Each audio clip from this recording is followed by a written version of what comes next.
Falconer. Howard said, quote, build a fence around South Florida. We're trying. We're trying, but yeah, I was going back and forth with some people, and even people, that I know and respect and know things about recruiting. And they're like, well, yeah, but so basically talking about, well, why were people talking about South Florida Express having players go elsewhere?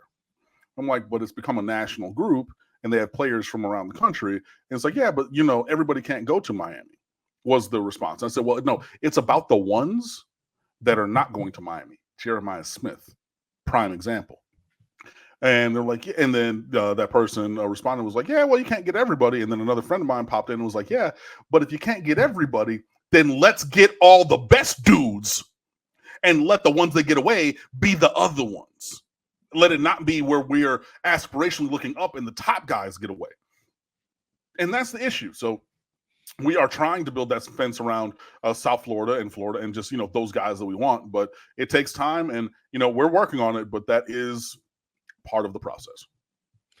I did not read this article, but apparently 247 Sports posted an exclusive interview with Jeremiah Smith just a day or two following his announcement in National Signing Day, and he was pretty upfront about Miami making a mad rush.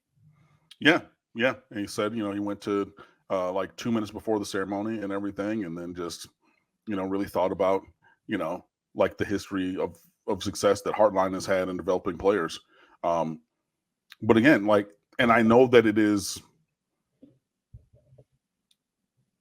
it's going to take a special person to you have to, at a measure, you have to walk by faith and not by sight. I know that it is again, if you're looking at work product, Miami versus, Alabama, Ohio State in terms of wide receiver development and everything, Miami is at a deficit. Right. But you have to recruit right against that. And you have to get the kids to sign it and be, okay, I'm going to start this new legacy. I'm going to be that dude. That's what it has to be. But yeah, he was very upfront about it and everything. Still doesn't make me feel good about it. Like I said, I couldn't even watch the All-American Bowl. I just, and Marquise Lightfoot, 4-star, looked like a 5-star defensive end. He was a monster. He was going up the field against left tackle. He speed rushed around the outside. Okay, then the tackle's like, cool, I'm going to take an extra deep drop and I'm going to cut off that speed rush. Swoop, spin move back inside. He was a monster in that game. You had all kinds of guys that were making plays and doing things, but I am still scorned. That's like watching your significant other getting married to somebody else. I couldn't watch it. I couldn't do it. I feel some kind of way, and I'm going to be very upfront and honest about my emotion in that. Hey, whatever happens with his career, great. But I am myself personally, the person, Cam Underwood. It still bothers and upsets me. It's one of the things I love about you, Cam. The mix of just sheer articulate analysis from the brain, the cerebral portion of you, and then the emotions. Yeah, well, hey, I am an emotional person. What can I say?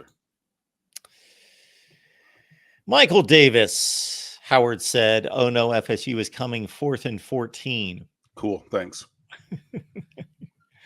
I just read them, and as long as they no, that's perfectly fine. I think there's been 2 in the history of all my channels that I didn't read because they were just insulting to people.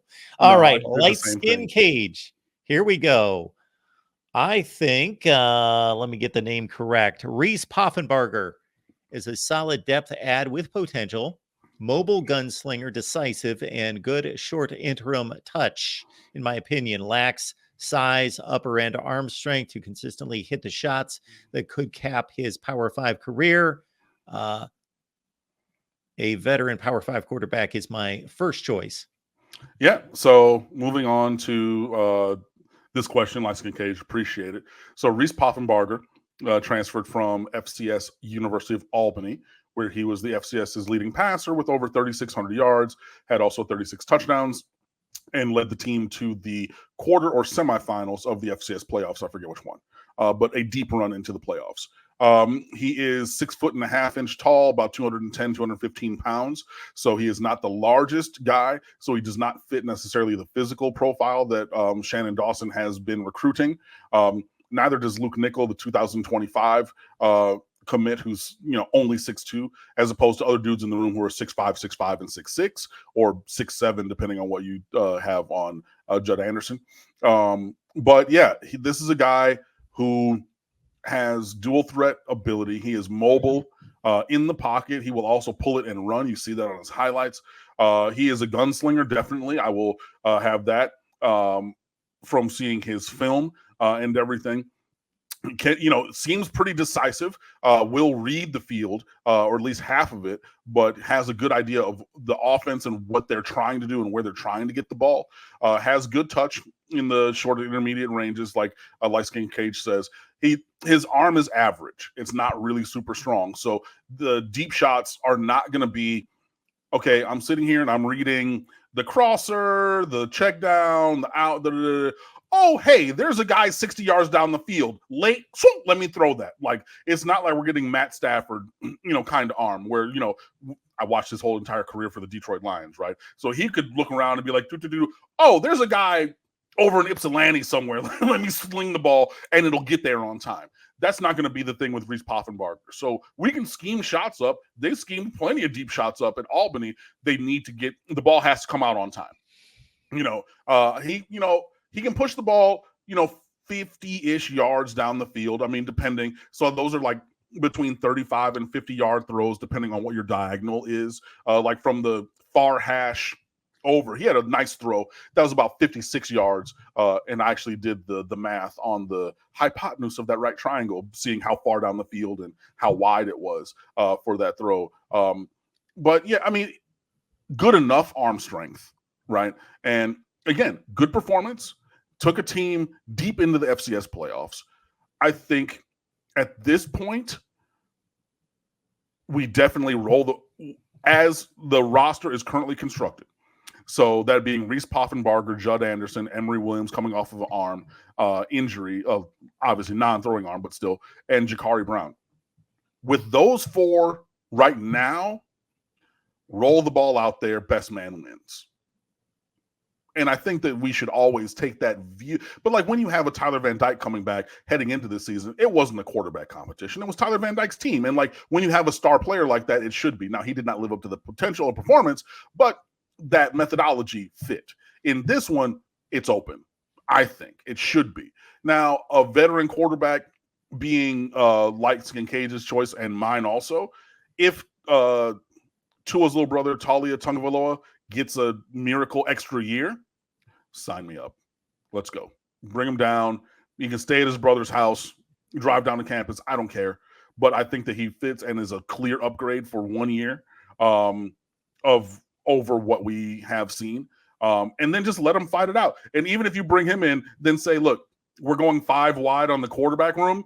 I don't know how you're going to get enough reps. You better make a friend with a wide receiver and a tight end or a couple of them so you can run, player-led workouts and get the extra reps and everything. But I think if you bring in Atalia, he goes to the top of the list, and you really want him to win that job if you bring him in, because you're probably going to have to pay significant NIL money to get him here.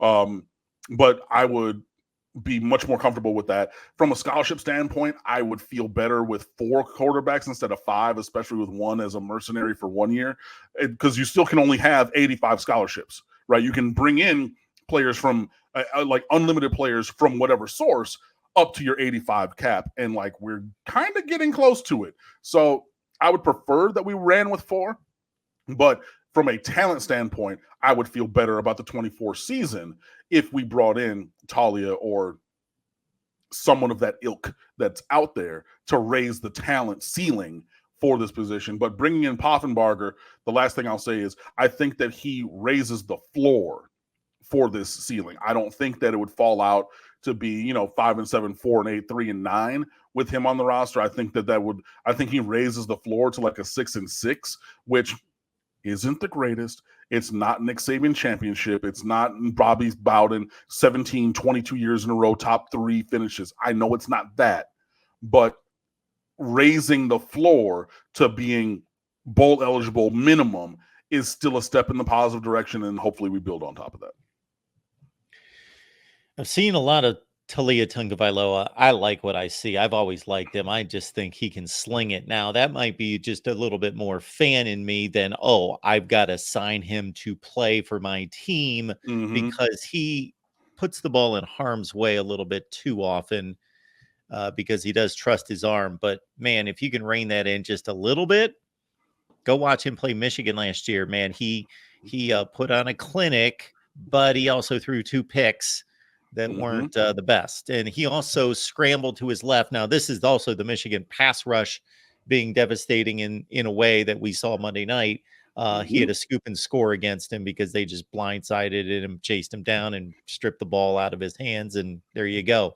But he had that team within a touchdown of the eventual national champions.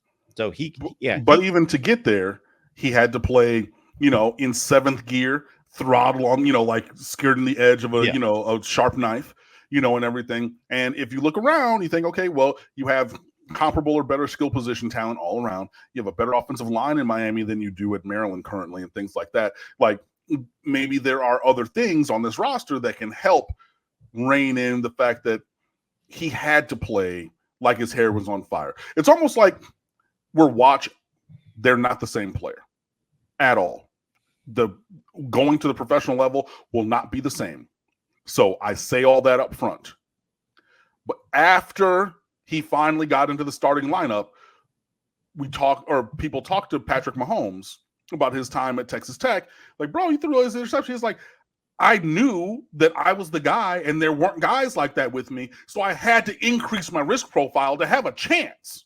Right? I had to do some things and I have this legendary arm, so I had to trust it a little bit, maybe more than I would want to, but I had to push the envelope to be competitive. And I think that Talia, again, being a lower talented guy than Patrick Mahomes, I'm not making that comparison on everything, but I'm saying play style wise, maybe he had to be a little bit more aggressive to try to get everything out of what was there to maximize the potential, as opposed to, if I play a little bit more conservative, then we really don't have a chance. And so the variance of, they blew some teams out because, look, we're going balls to the wall. We're doing everything. We're taking deep shots. I'm throwing it. Like, I'm putting balls in harm's way. But, like, my wide receiver, the 5-star Jarrett kid, boom, he jumps over somebody. He goes and scores. We do this and we do that. But playing on the edge of danger, right, also can be the thing that is high risk, high reward. And we get rewarded for that kind of a thing.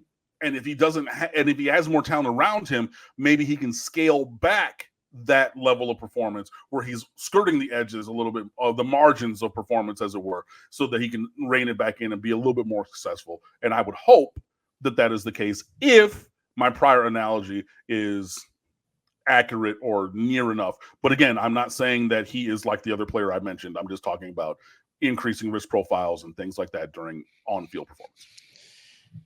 Brett Favre was challenged about a 6-interception game in a playoff against the St. Louis Rams, who this was in their heyday, greatest show on turf, and they got killed. They lost, 48-24 or something. And after 3 interceptions, he said, we're not competing in that game if I shut it down and just say, well, we're going to lose by 2 touchdowns because I'm going to protect the ball. I had to go for it. And that's the thing that I've talked about before, like even with games, like Miami and Florida State going into that game this year. Do you play to win or do you play not to be blown out?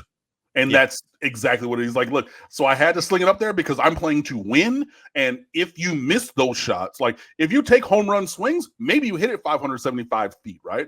But also if you take those big ass swings, you're going to walk back to the dugout having struck out a lot. You know what I mean? Like that's the risk reward, that you have to weigh. Light Skin Cage coming back. Also, sorry, Mark.